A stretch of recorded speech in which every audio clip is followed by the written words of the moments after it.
ప్రభావం కలుగును గాక. చేరు వచ్చిన ప్రతి ఒక్కరికి ప్రభువైన యేసుక్రీస్తు నామములో వందనాలు. ఒకసారి మనం కీర్తనల గ్రంథం తెరుద్దాం. Let us turn book of Psalms chapter 68, 68వ కీర్తన 18వ వచనం. Book of Psalms chapter 68 verse 18.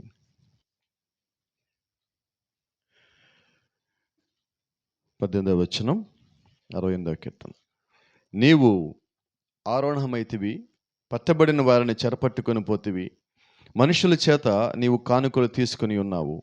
యెహోవా అని దేవుడు అక్కడ నివసించినట్లు విశ్వాసఘాతకుల చేత సైతము నీవు కానుకలు తీసుకుని ఉన్నావు. 47వ కీర్తన 5వ వచనం కూడా చూద్దాం. 47:5. దేవుడు ఆర్భాటముతోనూ ఆరోహణమాయను, బోరధ్వనితో యెహోవా ఆరోహణమాయను. Praise the Lord. ఆమేన్. Old Testament book of Job, పాత నిబంధన యోబు గ్రంథము 14:14. యోబు గ్రంథము 14:14. మరణమైన తరువాత నరులు బ్రతుకుదురా? అలాగుండిన ఎడల నాకు విడుదల కలుగు వరకు నా యుద్ధ దినములన్నీ నేను కనిపెట్టి ఉందును. అలాగుండిన ఎడల నీవు పిలిచెదవు, నేను నీకు ప్రత్యుత్తరం ఇచ్చెదను. నీ హస్తకృత్యం ఎడల నీకు ఇష్టము కలుగును. Praise the lord. హోషేయ గ్రంథము పాత నిబంధన, హోషేయ గ్రంథము 13:14. Book of Hosea chapter 13 and verse 14. అయినను పాతాళ వశములో నుండి నేను వారిని విమోచింతును, మృత్యువు నుండి వారిని రక్షింతును. ఓ మరణమా నీ విజయం ఎక్కడ? ఓ మరణమా నీ ముల్లెక్కడ? పశ్చాత్తాపము నాకు పుట్టదు. ఆమేన్. అలాగే కొత్త నిబంధనకు వద్దాం. ఎఫెసీయులకు రాసిన పత్రిక 4వ అధ్యాయము, book of Ephesians chapter 4 verse 7. ఎఫెసీయులకు రాసిన పత్రిక 4వ అధ్యాయం 7వ వచనం. అయితే మనలో ప్రతి వానికిని క్రీస్తు అనుగ్రహించు వరము యొక్క పరిమాణము చొప్పున కృప ఇయ్యబడును. అందుచేత ఆయన ఆరోహణమైనప్పుడు చరణగా పట్టుకొని పోయి మనుషులకు ఈవులను అనుగ్రహించినని చెప్పబడి ఉన్నది. ఆరోహణమాయను అనగా ఆయన భూమి యొక్క క్రింది భాగముకు దిగినని అర్థం మెచ్చుచున్నది కదా. దిగినవాడు తానే సమస్తమును నింపునట్లు ఆకాశ మండలన్నిటికంటే మరి పైకి ఆరోహణమైన వాడనై ఉన్నాడు. ఆమేన్. ప్రార్థన చేసుకుందాం. జీవము గల దేవా, జీవాధిపతి నాయన, యొక్క ఉదయకాల సమయంలో మరోసారి ప్రభా మేమందరం మీ యొక్క వాక్యం వద్దకు వచ్చిండగా ప్రభా, చదవబడిన వాక్యంలోంచి ఏదైనా మీరు మాకు సిద్ధపరిచే ప్రతి ఒక్క మాట మాకు అనుగ్రహించమని, నీ కృప కింద మేమందరం చేరి ఉండగా ప్రభా, నీ యొక్క ఆత్మతో మా హృదయాలు సంధించమని, ఏదైనా మేము ఏ రీతిగా కనిపెట్టవలసిన్నామో, ఏ రీతిగా మేము నడవలసిన్నామో, ఏ రీతిగా ప్రభా మమ్మల్ని మేము కాపాడుకోవలసిన్నామో నీ లేఖన భాగం నుంచి మాకు బయలుపరచమని, దాన్ని గ్రహించడానికి కావాల్సిన శక్తి, బలము, దీవెన, ఆశీర్వాదం మాకు దయచేయమని ప్రభువైన యేసుక్రీస్తుని శ్రేష్టమైన నామములో ప్రార్థిస్తూ ఉన్నాం. ఆమేన్. God bless you. దయచేసి కూర్చుందాం. Praise the Lord. ఆమేన్.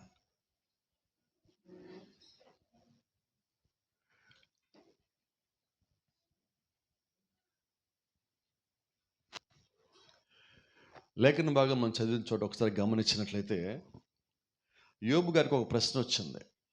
ఏంటి ఆ ప్రశ్న అంటే, మనుషులు మరణించిన తరువాత తిరిగి బ్రతకగలరా? అలాగా బ్రతికేటట్లయితే అది నిజంగా నాకు ఎంతో మేలు అంటున్నాడు ఆయన. దాని కింద మాట్లాడుతున్నాడు చూడండి. మరణమైన తరువాత నరులు బ్రతుకుదురా? అలాగుండిన ఎడల నాకు విడుదల కలుగు వరకు నా యుద్ధ దినములన్నీ నేను కనిపెట్టి ఉందును. యుద్ధ దినములంటే ఎక్కడున్నాయి యోబు గారికి? జీవించే ప్రతి దినము యుద్ధ దినమే. వర్తమాన ప్రకారం ఒక చిన్న మాట చెప్తాను. ఇప్పుడు యుద్ధభూమి ఎక్కడుంది? ఎక్కడుంది యుద్ధభూమి? ఇక్కడ ఉంది. అవునా? మనం ఫైటింగ్ ఎక్కడ చేస్తున్నాం? లోపల చేస్తున్నాం. లోపలే మన యుద్ధం మొత్తం జరుగుతూ ఉన్నది. మంచి అక్కడే ఉంది, చెడు అక్కడే ఉంది. రెండు లోపల కొట్టుకుంటా ఉన్నాయి. ప్రార్థన అక్కడే ఉంది, విశ్వాసం అక్కడే ఉంది, క్రమము అక్కడే ఉన్నది.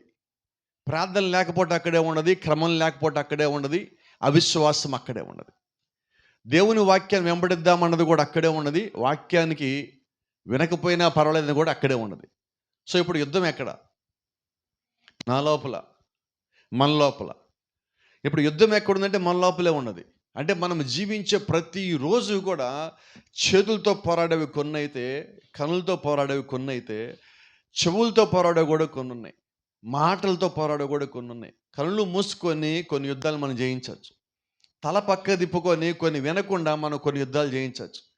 పాపములోకి పోకుండా మనం కొన్ని యుద్ధాలు శరీరాన్నిమితంగా జయించవచ్చు. ప్రతిసారి ప్రతి చోట మన యుద్ధం చేస్తూనే ఉన్నాం. కాబట్టి యోబు గారు పలుకుతున్న మాట చాలా జ్ఞానవంతంగా ఆయన మాట్లాడుతూ యుక్తంగా కూడా మాట్లాడుతున్నాడు.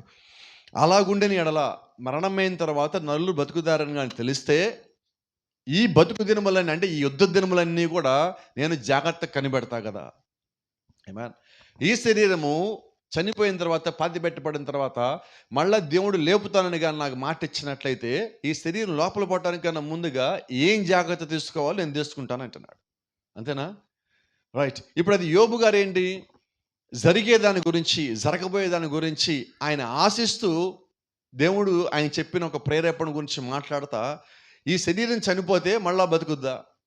చెట్లు ఆకులు ఎండిపోతున్నాయి, ఆకులు రాలిపోతున్నాయి, ఆకులు జారిపోతున్నాయి, ఆ చెట్టు మాత్రం మోడివారిపోతుంది. కానీ కొద్ది కాలం వచ్చిన తర్వాత, వర్షం ప్రారంభించబడిన తర్వాత, తొలి చినుకులు పడిన తర్వాత దాని లోపలికి ఆ పసరు, ఆ పచ్చదనం మళ్ళీ వచ్చి ఆ చెట్లు చిగురించి మళ్ళీ అంతకుముందు ఎలాగున్నా అలాగ వస్తున్నాయి. యోబు గారు దాన్ని చూసి ఒక ఆలోచన వచ్చింది. చెట్టు చనిపోయి మళ్ళా బతుకుతున్నది కదా, అది మొత్తం ఎండిపోయి మూడు వారిపోయి మళ్ళా బతుకుతుంది కదా, మానవుడికి కూడా ఇలాగుంటే మేలు కదా, అంటే మనిషికి కూడా ఇలాంటి ఒక కాలం వస్తే మేలు కదా. ఇలాగుంటే నేను బతికిన దినములన్నీ, నేను జీవించే ప్రతిరోజు నేను కనిపెట్టి ఉంటాను కదా. ఆమేన్. Praise the Lord. అలాగుండని ఎడల నాకు విడుదల కలుగు వరకు, వాస్తవంగా ఆ పదము విమోచన కలుగు వరకు, నా యుద్ధ దినములన్నీ నేను కనిపెట్టి ఉందును. అలాగుండిన ఎడల నీవు పిలిచెదవు, నేను నీకు ప్రత్యుత్తరం ఇచ్చేదను. Praise the lord. ఇక్కడ నేను మాట్లాడిన దేని గురించి తెలుసా? కొత్త నిబంధనలో యేసుక్రీస్తు యొక్క పునరుత్థానమున ఆయన పెట్టిన కేక పెట్టినప్పుడు సమాధుల్లోంచి బయటకు వచ్చారు కదా చాలామంది. లాజర్ బయటకు రమ్మని లాజర్ బయటకు వచ్చారు కదా, ఆయన అదే మాట్లాడుతున్నాడు. అలాగుండిన ఎడల నీవు పిలిచెదవు, నేను నీకు ప్రత్యుత్తరం ఇచ్చేదను. సమాధిలో ఉన్న, పాతాళంలో ఉన్న, చనిపోయి ఉన్న, ఏ స్థితిలో ఉన్నా నువ్వుగా నా పేరు పెట్టి పిలిస్తే నేను అక్కడి నుంచి సమాధానం ఇస్తాను. ఎంత నమ్మకంగా యోబు ఇక్కడ మాట్లాడుతున్నాడంటే, నా యొక్క భవిష్యత్తు ఇప్పుడు నీ చేతిలో ఉన్నది. మరణించేంత వరకు నాకు అన్నీ తెలిసి, మరణించాక నాకు ఏం జరుగుద్దో నాకు తెలియదు. అందుకని చూడండి, ఒక మాట మీకు చెప్తాను. ఎప్పుడు నేను ఒక వ్యక్తి చనిపోయినప్పుడు మనం ఏం చేస్తామంటే ఒక సభ పెడతాం. ఏం సభ అది? సంతాప సభ. సంవత్సరానికి ఏం పెడతాం? జ్ఞాపకార్థ కూడిక. ఈ సంతాప సభలో, జ్ఞాపకార్థ కూడికలో మనం ఏం చేస్తామంటే చనిపోయిన వ్యక్తి యొక్క ఫోటో పెడతాం. ఎస్సానోనా? ఫోటో పెట్టి ఫోటో ముందు ఏం చేస్తాం? దండేస్తామా? తర్వాత వాళ్ళకి నచ్చిన భోజనం ఫోటో ముందు పెడతామా లేదా? వర్తమానంలో ఉన్నాడైతే ఎవడు పెట్టడు. కారణం ఏంటి? 2 అగరబత్తులు వెలిగించి 2 అట్టిపళ్ళు పెట్టి అక్కడ పెడతాం మనం. కారణం ఏంటి? ఆ వ్యక్తి తింటాడని. తింటాడా? తినడు. మరణించిన వారికి మీరు ఏమి చేసినా అది వారికి చెందదు. ఆ సంగతి తెలిసి మనం ఎందుకు పెడుతున్నాం అంటే నా తృప్తి కోసం అండి. నీ తృప్తితో పనే లేదంటున్నాను నేను. ఆ వ్యక్తి ఇక్కడి నుంచి వెళ్ళిపోయాక నువ్వు ఏ తృప్తి పడతానికి సంబంధం లేదు. ఆ వ్యక్తికి నీకు ఉన్న భౌతికమైన సంబంధం తెగిపోయినది. అది మనం గ్రహించగలగాల. అయితే ఆ వ్యక్తి కానీ వాక్యానుసారంగా కానీ జీవించినట్లయితే, దేవుడికి కానీ లోబడినట్లయితే, దేవుడు కేక పెట్టినప్పుడు అతను ఎక్కడున్నా కూడా అతనికి ప్రత్యుత్తరం ఇస్తాడు. దేవుడికి తిరిగి సమాధానం ఇచ్చేవాడిగా ఉంటాడు. ఈరోజు మనం గమనించాల్సి ఏంటంటే, చనిపోయిన వ్యక్తిని జ్ఞాపకం చేసుకుని ఏడటం కాదండి, బతుకున్న మనము మన యుద్ధ దినములన్నీ సరిగా జయించి ముగించవలసి ఉన్నాం. ఆమేన్. యేసుక్రీస్తుకు ఒక పేరు ఉన్నది భూమి మీద, జయశాలి అని. నిజమేనా? ఇప్పుడు జయశాలిగా ఉన్న యేసుక్రీస్తు చేసిన పని ఏదన్నా ఉన్నదంటే ఒకటే పని, ఆయన సమస్తాన్ని జయించటం. భూమి మీదకి వచ్చి ఒక్కొక్కటి జయించాడు. ఆయన జయించి వెళ్ళిపోవట్లేదండి. ఆయన జయించేమన్నాడంటే మీరును జయించండి, మీరును జయించండి. ఆయన చెప్తున్న మాట మీరును జయించండి. ఎందుకని ఆయన ఎన్నిసార్లు జయించండి జయించండి అని చెప్తున్నాడంటే దానికి ఒక అర్థం ఉన్నది. మీరు కూడా నాలాగా జయించినట్లయితే, నేను ఎలాగైతే మరణించి తిరిగి లేస్తానో మీరు అలాగ తిరిగి లేస్తారు. ఇప్పుడు యోబు గారు అడిగిన దానికి ఇక్కడ ప్రభువైన యేసుక్రీస్తు కొత్త నిబంధన సమాధానం ఇస్తున్నాడు. నువ్వు మరణించినా తిరిగి లేవాలంటే ఏం చేయాలో దేవుడు చెప్తున్నాడు. ఆయన చెప్తున్న మాట ఏంటో తెలుసా? జయించండి. ఏం జయించాలి ఇప్పుడు మనం? యోబు గారు ఒక కోరిక కోరాడు దేవుణ్ణి, అలాగుంటే నీ ఎడల నా బ్రతుకు దినములన్నీ లేకపోతే నా యుద్ధ దినములన్నీ నేను కనిపెట్టి ఉందును కదా, జాగ్రత్తగా ఉందును కదా అని. మీరు గమనించండి, పునరుత్థానం ఉంటుందో లేదో తెలియదు, అయినా కూడా యోబు గారు ప్రతిరోజు జాగ్రత్త పడ్డాడు. నిజమేనా? యోబు గారి ఇంట్లో ప్రార్థన లేని దినం ఒకటి చెప్పండి. కారణం ఏంటి? తన కుటుంబంలో ఏ ఒక్కరు తప్పు చేయకూడదు, పొరపాటు చేయకూడదు అని ఒక భయము యోబు లోపల ఉన్నది. రెండోది, తన కుటుంబంలో ఏ ఒక్కరు నశించిపోవటము ఆయనకి ఇష్టం లేదు, ఏ ఒక్కడు పాతాళంలో విడిచిపెట్టడము ఆయనకి ఇష్టం లేదు. అందుకని ఏం చేశాడు, ప్రతి ఒక్కరిని కూర్చోబెట్టుకొని ప్రతిరోజు ఆ ఇంట కుటుంబ ప్రార్థన కలిగి ఉన్నాడు. అవునా కాదండి? నిజమేనా? మరి ఇప్పుడు యోబు ఏం చేశారంటే, పునరుత్థానం ఉందని తెలిసినప్పుడు, ఆలోచన కలిగినప్పుడే వెంటనే ఒక జాగ్రత్త తీసుకున్నాడు. నిజంగా మనం కూడా కుటుంబంలో కానీ ఇంటి యజమాని అయితే మనమేం జాగ్రత్త తీసుకోవాలి? చాలా కుటుంబాలు ఆ ఇంటి లెక్కేసేటప్పుడు నెలకు వచ్చేది ఏమొచ్చింది, ఏం ఖర్చు పెట్టి లెక్కేసేటప్పుడు అందరూ కూర్చుంటారు. ఎంత వచ్చింది, ఎంత పోతుంది, లాభం ఎంత వచ్చింది, లేదా వచ్చే జీతం ఎంత, పోయే ఖర్చు ఎంత, మొత్తం లెక్కేసేటప్పుడు ఇంట్లో తల్లి తండ్రి కానీ పిల్లలు కానీ అంటే దాన్ని గ్రహించగల స్థాయిలోకి వచ్చి లేకపోతే వయసులోకి వచ్చి వాళ్ళు ముందు పెట్టుకొని మాట్లాడతాం. అవునా? అయితే దానికన్నా ఎక్కువగా నెలకే నీ యొక్క ఉదాహరణ, నీ యొక్క ఆలోచన, మరి నీ భవిష్యత్ కాలానికి ఆలోచన ఏంటి? దాని గురించి ఏం ఆలోచన కలిగి ఉన్నాం? ఈరోజు మనకి అన్నీ కూడా ఎట్లాగైపోయింది, ఇప్పుడున్న కాలాన్ని బట్టి టెంపరీ ఆలోచనలు అయిపోయాం. ఈ రోజుకి, ఈ వారానికి, ఈ నెలకి, అమ్మయ్య ఈ నెల గెలిస్తే చాలు, దీనికి వచ్చేసాం మనం. దానికన్నా ముఖ్యమైనది ఏంటంటే, ఇక్కడ జీవితం నువ్వు గడుపుతున్నావు. ఈ జీవితం నీ జీవితంలో ఎంతో శ్రేష్టమైన కాలంలో ఇప్పుడు నువ్వు ఉన్నావు. వాక్యం తెలియకముందు, ప్రార్థన తెలియకముందు, దేవుడెవరో తెలియకముందు, ఒక పునరుత్థానం ఉందని తెలియకముందు, ఒక ఎత్తబాటు నీకు ఉంటుంది అని నీకు తెలియకముందు నువ్వు జీవించింది వేరు, ఇప్పుడు ఈ గడియ నువ్వు జీవిస్తున్నది వేరు. ఇది శ్రేష్టమైన గడిలోకి వచ్చున్నావు. కాబట్టి ఈ గడియ ఎటువంటి జీవితం నీవైనా నేనైనా జీవించవలసి ఉన్నానంటే, మరింత క్రమంగా, మరింత సక్రమంగా, మరింతగా జయించే వ్యక్తిగా నీవు ఉండవలసి ఉన్నావు. ఆమేన్. అన్నిటికన్నా భూమి మీద అత్యంత కష్టంగా జయించాల్సింది ఒకటే, అది మరణం. యేసుక్రీస్తు చేసిన పని ఏంటి? మరణము ఆయన సన్నిధిలో నిలవలేదు. ఏ విధముగా మరణము మరియు జీవము కలిసి నివసించలేవు. ఈరోజు మరణము జీవము రెండు పక్క పక్కనే ఉంటాయా అంటే ఉండవు, కలిసి జీవించలేవు. యేసుక్రీస్తు యొక్క సన్నిధి ఎక్కడ ఉన్నదో అక్కడ మరణం ఉండదు. ఏదైనా తోటలో నుంచి దేవుడు ఆదామవ్వను ఎందుకు బయట పంపించాడు? మరణించేవారు ఆయన సన్నిధిలో ఉండటానికి వీల్లేదు, పాపం చేసిన వాళ్ళు ఆయన సన్నిధిలో ఉండటానికి వీల్లేదు. దాని ఒక అర్థం ఏంటంటే, మనం గ్రహించగలిగినట్లయితే పాపము ఆయన సన్నిధిలో ఉండలేదు. పాపము చేసిన పాపి దాన్ని ఒప్పుకోకుండా, దాని నుంచి పక్కకి తప్పుకోకుండా దేవుని యొక్క సన్నిధిలోకి రాలేడు, ఉండలేడు, ఎదగలేడు. ఇప్పుడు జయించాల్సింది ఏంటంటే, భూమి మీద నీ కంటికి కనిపించేదాన్ని నువ్వు జయించవలసిన, మొదటిగా నీ కుటుంబంలో ఉన్న బలహీనత నువ్వు జయించవలసి ఉన్నావు. వాటన్నిటికన్నా ప్రాథమికంగా నేను ఒక మాట చెప్తా, ఫస్ట్ నీ లోపల ఏమున్నదో దాన్ని నువ్వు జయించాలి. The very first thing. యేసుక్రీస్తు నా మీద ఎంత నమ్మకం అంటే, మీ మీద ఎంత నమ్మకం అంటే, ఆయన మనల్ని ముందుగానే ఒక మాట అనేసి వెళ్ళాడు, జయశాలుడు అన్నాడు. మనం ఇంకా ఏం జయించాలా, జయించడానికి ప్రారంభించాలా, జయించడానికి సిద్ధపడాలా, జయించడానికి ప్రార్థన చేయాలా, జయించాలని ఆలోచన ఇంకా రాకముందే ఆయన మన గురించి ఒక మాట, ఒక స్టేట్మెంట్ ఇచ్చేశాడు, జయశాలులు. ఆయన ఇంకో మాట్లాడు, మీరు జయించి ఉన్నారు. మనం ఇంకా జయించడానికి ప్రారంభించలేదండి, ఇంకా పని బిగించేయాలి. మనం ఇంకా స్థలమే కొనలా. ఆయన అంటున్నాడు, మీరు ఇల్లు కట్టి ఉన్నారు అన్నాడు. స్థలమే కొనలేదు ప్రభు, ఇల్లు ఎలా కడతాను? ఇక గమనించాల్సింది ఏంటి, నేను ఇల్లు ఎలా కడతాను అని ఆగిపోనా, లేదా ఆయన కడతా అన్నాడు కదా కాబట్టి కడతాను అందుకున్నావా? నీ ప్రయత్నం ఏంటి? దేవుడు నా గురించి ఒక మాట రాశాడంటే దాని నిమిత్తము నేను ప్రయత్నించవలసి ఉన్నా, దాని నిమిత్తం నేను ప్రార్థన చేయవలసి ఉన్నా, దాని నిమిత్తం నేను కనిపెట్టవలసి ఉన్నా, దాని నిమిత్తం నేను ప్రయాస భారం కలిగి కష్టపడవలసి ఉన్నా. అక్కడితో వదిలేస్తే అది అలాగే ఉంటుంది, కేవలం వాక్యంలాగే ఉంటుంది. అందుకని లేఖనంలో అపోస్తలుడైన పౌలు అంటారు, అక్షరము చంపును కానీ ఆత్మ జీవింపచేయను. ఏంటి కారణము? అక్షరం నువ్వు బట్టి పట్టేసి కూర్చున్నావు అంటే దీన్ని చంపేస్తుంది. ఆత్మ నువ్వు కలిగి ఉన్నప్పుడు అదే అక్షరం నీ లోపల జీవం కలగజేస్తుంది. ఈ జీవం ఏం చేస్తుంది? నిన్ను మరణాన్ని తప్పిస్తుంది. ఈ జీవం ఏం చేస్తుంది? నిన్ను జయించే వారిగా మారుస్తుంది. ఈ జీవం నేనేం చేస్తుంటే, అపవాది యొక్క ఉచ్చుల నుంచి, కుట్రల నుంచి, పన్నాగాల నుంచి, కుతంత్రాల నుంచి దానిలో పడనీయకుండా వాటిని నీకు ముందుగా బయలుపరిచేదే పరిశుద్ధాత్మను పొందుకోవటమై ఉన్నాయి. ఆమేన్. ఈరోజు దేవుడు ఆత్మను పొందుకునే వరము అందరికి ఇచ్చున్నాడు. Praise the lord. చూడండి, ఇక్కడ ఒక మాట ఉన్నది, శక్తివంతమైన చేసేవాళ్ళు. దేవుని యొక్క ఆత్మ ద్వారా ఒక సంఘము తిరిగి జన్మించినప్పుడు మరణము మరియు జీవము కలిపి ఆ సంఘములో ఉండలేవు. ఆమేన్. ఏ సంఘం అయితే తిరిగి జన్మించినదో, సంఘంలో ఒక వ్యక్తి అయినా తిరిగి జన్మించినట్లయితే ఆ వ్యక్తి లోపల మరణము జీవము రెండు కలిసి ఉండలేవు.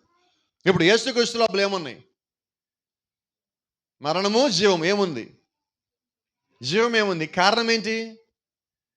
ఆయన లోపల జీవం ఉన్నది కాబట్టి మరణం ఆయన దగ్గర ఉండలేదు. మరి ఇప్పుడు అదే పరిశుద్ధాత్మ కానీ మనలో ఉన్నట్లయితే, క్రీస్తులో ఉన్న ఆత్మ సంఘములో ఉండి, సంఘంలో ఉన్న అదే క్రీస్తు ఆత్మ నాలో ఉండి మనలో ఉంటే మనలో కూడా మరణము నివాసము చేయలేదు. కారణం ఏంటంటే ఇది నీ బలము కాదు, నా బలము కాదండి, కేవలం దేవుడు ఇచ్చిన మహాకృప. అందుకనే మనం చదివి ఉన్నాం దస్తవేయులకు రాసిన పత్రికలో, ఎఫ్ఎస్సీలకు రాసిన పత్రికలో మనం చదువుకున్నాం 4వ అధ్యాయం 5వ వచనం. అయితే మనలో ప్రతి వానికిని క్రీస్తు అనుగ్రహించు వరము యొక్క పరిమాణము చొప్పున కృప ఇయ్యబడును. ఆమేన్. ఇప్పుడు మనకి ఏమి ఇవ్వబడింది? మనలో ఉన్న విశ్వాసాన్ని బట్టి దేవుడు మనకు కృపనిచ్చాడు. అయితే ఈ కృప దేవుడు ఎప్పుడు ఇచ్చాడంటే, ఆయన రక్తము కాసినప్పుడే ఆయనకి మన కృప కూడా ఇచ్చున్నాడు.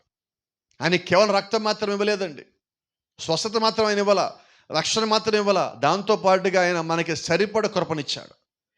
ఏంటి కృప?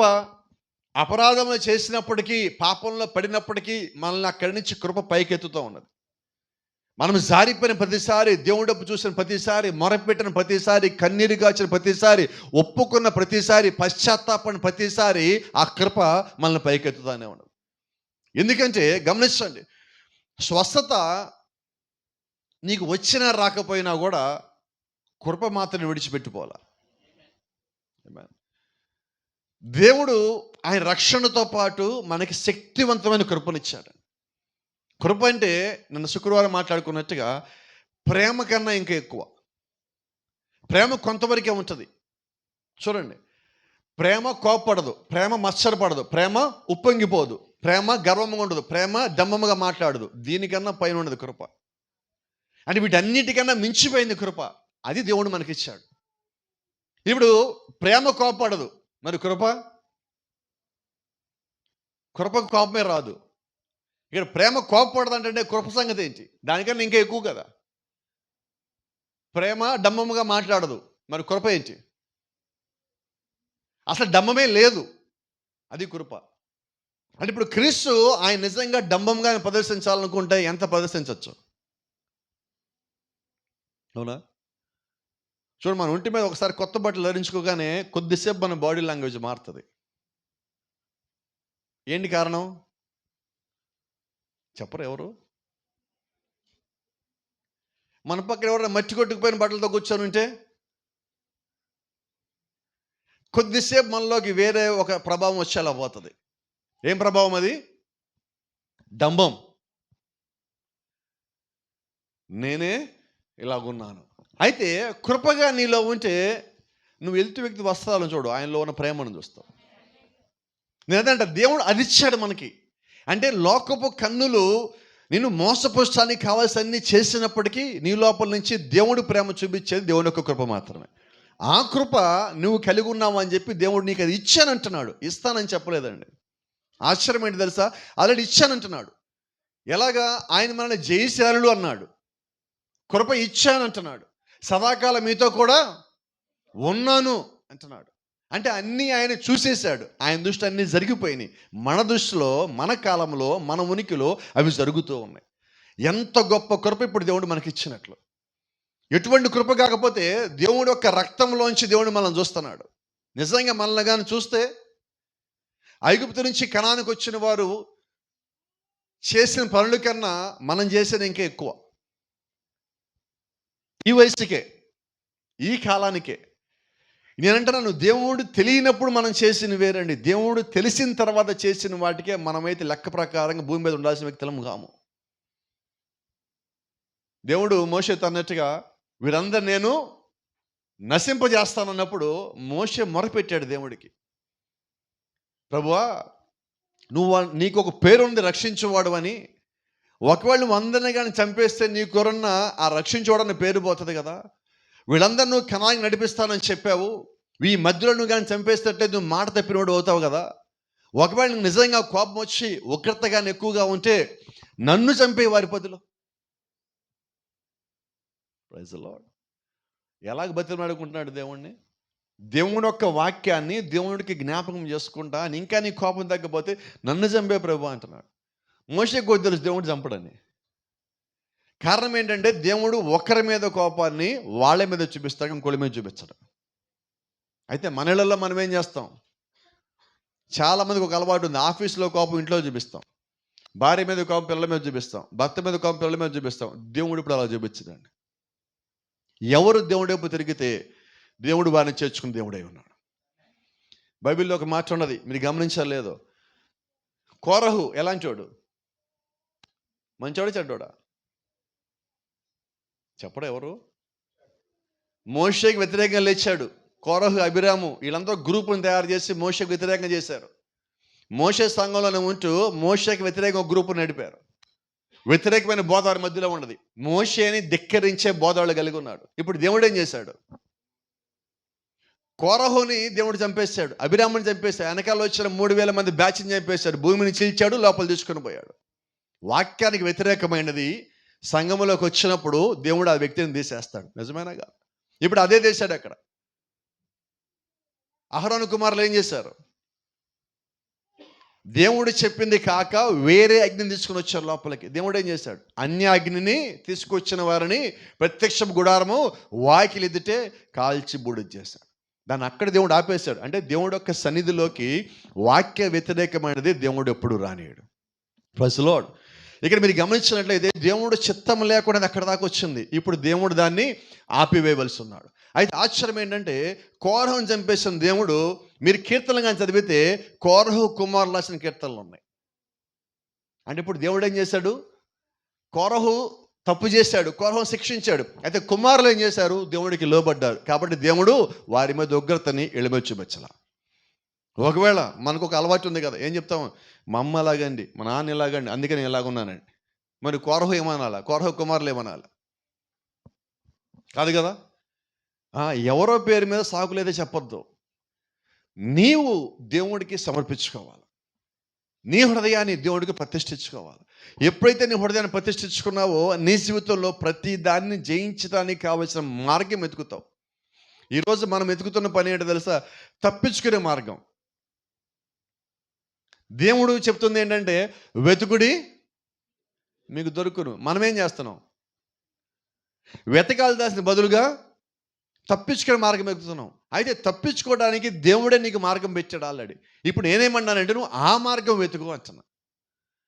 దేవుడు ఏర్పరిచిన మార్గం ఉన్నది కదా, అది కాక నాకు వేరేది ఎందుకు అంటే ఉద్దేశము, ప్రార్థన కాక నాకు వేరేది ఎందుకు, విశ్వాసము కాక నాకు వేరేది ఎందుకు, దేవుని యొక్క వాక్యము కాక నాకు వేరేది ఇంకోటి ఏదైనా అవసరమా? అవసరం లేదు. కారణం ఏంటంటే దేవుడు ఆల్రెడీ నాకు ఇచ్చున్నాడు. నన్ను జయిశాలని చెప్పిన దేవుడు, నా కొరకు కృప ఇచ్చిన దేవుడు, రక్తము కాచిన దేవుడు, రక్షణ ఇచ్చిన దేవుడు, స్వస్థ ఇచ్చిన దేవుడు, అన్ని ఇచ్చిన దేవుడు ఒక మార్గం కూడా ఇచ్చి నువ్వు ఈ మార్గంలోకి రా అన్నాడు. ఇప్పుడు నేను ఎతకాలి? స్వస్థత నాకు వచ్చిందా? ఆయన మార్గం ఎలగాలి. రక్షణ నాకు వచ్చిందా? ఆయన మార్గం ఎతకాలి. ఆయన కృప నేను పొందుకున్నానా? ఆయన మార్గంలో నేను నిలబడవలసి ఉన్నాను. ఈరోజు వాక్యం చదువుతున్నాం, వాక్యం ఇచ్చున్నాం, ప్రార్థన చేస్తున్నాం, ప్రభువా నన్ను కాపాడంటున్నాం, కానీ మన పనులు ఏమి మనం మార్చుకోవాలా? అన్నీ యాజ్ ఇట్ ఈజ్గా అలాగే ఉన్నాయి. అయితే ప్రార్థన కూడా చేస్తున్నాం. ఎడిషనల్గా ప్రార్థన వచ్చింది మన జీవితంలోకి, ఎడిషనల్గా వర్తమానం వచ్చింది. ఎంత వర్తమానం వచ్చిందంటే ఈరోజు మన ఇంట్లోకి ఒక వర్తమానం క్యాలెండర్ ఇంట్లోకి వచ్చింది. ఎంత వర్తమానం వచ్చింది. అయితే నేను అంటున్నా, గోడ మీద క్యాలెండర్ కాదండి, మన జీవితం లోపలికి దేవుడు రావాలి, మన జీవితం లోపలికి వర్తమానం రావాలి. వర్తమానం చెప్పుకోవడానికి కోసం రాలేదండి, వర్తమానము జీవించి ఇతరులకు చూపించడానికి వచ్చింది. క్రీస్తు జీవించి ఆయన ఒక జయశాలిగా ఎలాగ ఉండాలో చూపించి ఆయన మన మధ్యలో చెల్లి ఉన్నాడు. కాబట్టి ఆయన లోపల మరణం నివాసం చేయలేదు, ఆయన లోపల పాపం నివాసం చేయలేదు. అందుకే ఆయన భూమి మీద ఉన్నప్పుడు ఇలాగంటాడు, నా లోపల దోషం ఉన్నదని లేకపోతే పాపం ఉన్నదని ఎవడైనాను నిరూపించగలడా? నిరూపించలేడు. కారణం ఏంటంటే ఏదైనా తోటలోంచే పాపాన్ని నెట్టేశాడు బయటికి ఆయన. పాపి నెట్టేశాడు, పాప నెట్టేశాడు. అయితే పాపి నిమిత్తము ఆయన ప్రాయశ్చిత్తం ఏర్పాటు చేశాడు. పాపి నిమిత్తము మార్గం ఏర్పాటు చేశాడు. పాపి నిమిత్తము ఆయన కృపని విస్తారముగా కుమ్మరించున్నాడు. ఈరోజు దాన్ని మనం తీసుకువస్తున్నామండి. ఆమేన్. చూడండి, నిజంగా మనము యేసుక్రీస్తుని అంగీకరించినట్లయితే, వాక్యాన్ని తీసుకున్న తర్వాత క్రీస్తుని కూడా నువ్వు తీసుకున్నట్లు. నువ్వు క్రీస్తుని తీసుకున్న తర్వాత ఆయన వచ్చి నీ లోపల కోరికలను, నీ లోపల ఆశలను, నీ లోపల లోక సంగతులను ఆయన జయించవలసి ఉన్నాడు. See, you can't conquer yourself. You need to invite Jesus Christ himself to you. నువ్వు చేయాల్సిన పని ఏంటంటే, నీ అంతటిగా నువ్వు దేన్ని జయించలేవు. నువ్వు క్రీస్తుని లోపలికి ఆహ్వానించినప్పుడు, క్రీస్తు లోపలికి వచ్చి నివాసం చేసేలాగుంటే ఆయన నీ లోపల నుంచి అన్ని జయిస్తాడు. అప్పుడు నువ్వు జయించిన వాడు అవుతావు. గమనించండి, సంసోను యుద్ధం చేసినప్పుడు మీరు బైబిల్ కానీ గమనిస్తే, యుద్ధం చేయడానికన్నా ముందుగా యెహోవా ఆత్మ సంసోను మీదకి వచ్చును, యెహోవా ఆత్మ షమ్గర్ మీదకి వచ్చును, యెహోవా ఆత్మ దావీదు మీదకి వచ్చును. వారు జయించలేదండి. వారి లోపలికి దేవుడు వచ్చే వాతావరణము, పరిస్థితి, ఆ యొక్క జీవితము వారు కలిగి ఉన్న దానికి దేవుడు వారి మీదకి వచ్చినప్పుడు వారు జయించేవారై ఉన్నారు. గమనించారా? ఎప్పుడైతే సంసోనుకి గుండె గీయబడిందో మీరు గమనించినట్లయితే, బైబిల్లో ఒక మాట ఉంది కిందే, యెహోవా ఆత్మ సంసోన్ని విడిచిపోయాను. దేవుడు వద్దు అని చెప్పాడు. నీ తలలో ఉన్న 7 జడలు ఏవైతే ఉన్నాయో దాంట్లోనే నీ యొక్క జీవితం, నీ యొక్క మరణ రహస్యం దాచిపెట్టబడి ఉంది. నువ్వు ఏ దేని మీద చెప్తావు అప్పుడు చేస్తావు. ఇప్పుడు సంసోను ఏం చేశాడు? విసిగిపోయి లోకం పెట్టిన దానికి విసిగిపోయి, లోకంతో కలిసిన దానికి విసిగిపోయి చావగోరి ఆ రహస్యం చెప్పాడు బైబిల్. అంటే ఈరోజు మనం కూడా ఏం చేస్తామంటే, లోకంతో తిరిగి లోకాన్ని పెనేసుకొని ఇప్పటికీ ఆశ్చర్యమే నాకు. సంసోన్ని దెలీలా ఏమడిగింది? కొంచెం నాకు అర్థమయ్యేలా చెప్తారా? నిన్ను ఎలా చంపాలని అడుగుతున్నది, అంతేనా? ఇప్పుడు మనల్ని ఎవరన్నా నిన్ను ఎలా చంపాలని అడిగితే వాడి దగ్గర పోతాం మళ్ళా. కానీ శాంసన్ ఏం చేస్తున్నాడు అంటే, శాంసన్ ఎంతగా బందీ అయ్యాడంటే, అది చంపుతుందని తెలిసినా కూడా అక్కడికే పోతున్నాడు. అవునా? సిగరెట్ ఏం చేస్తుంది? మందు ఏం చేస్తుంది? దొంగతనం ఏం చేస్తుంది? వ్యభిచారం ఏం చేస్తుంది? ఖచ్చితంగా చంపుతుంది. కానీ ఏం జరుగుతున్నది? అక్కడికి వెళ్తున్నావు. కారణం ఏంటంటే, నువ్వు చావటానికి రెడీ అయ్యావని. క్షమించే నిజం అది. ఏదో మీకు చెప్పి తెరవలసి ఉన్నా కదా నేను.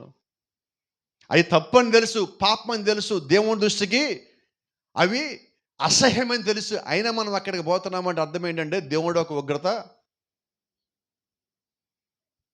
మన మీద వస్తని.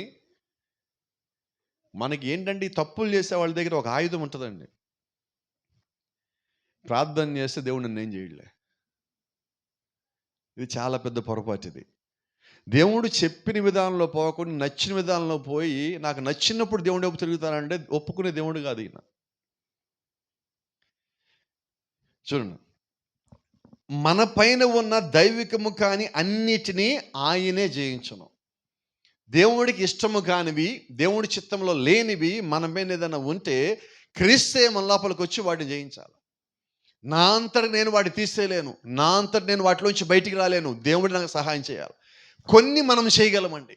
చిన్న పనులు మనం చేయగలుగుతున్నాం. నాకు ఇది వద్దు, ఇది నచ్చలా.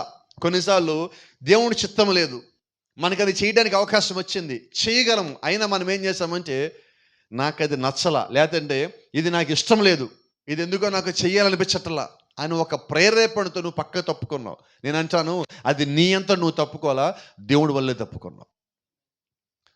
God help you in that particular situation. ఆ ప్రత్యేకమైన సమయంలో దేవుడు నీకు సహాయం చేశాడు. కొద్ది కాలం తర్వాత నీకు సంగతి తెలిసాకప్పుడు నువ్వు అంటావు, ఆ రోజు దేవుడు నన్ను తప్పించాడు.